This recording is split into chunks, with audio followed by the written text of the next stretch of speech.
Simple recipe. এই সাদা ভাত আছে, তারপর আমাদের আলু ভাতে আছে, আমাদের বাঙালিতে আলু ভাতে বলা হয়। আর এইটা আছে আমাদের বড়ি, পেঁয়াজ আর কাঁচা লঙ্কা দিয়ে ভাজা। আর এটা হচ্ছে তিল পোস্ত দিয়ে বড়া। এটা খুব দারুণ লাগে আমার।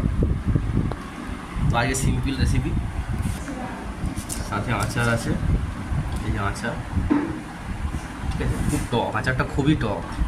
তো আমি শুরু করি প্রথমে আলু ভাতে দিয়ে মাখিয়ে নিই। আলু ভাতে মাখানোর পর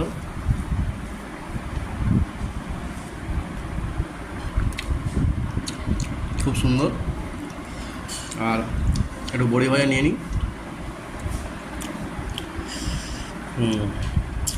এবার নিই, এ হচ্ছে ডাল আর সয়াবিন ডাল,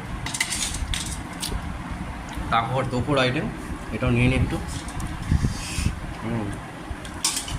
আমার সয়াবিন খুব প্রিয়। এটা মাখিয়ে বড়ি,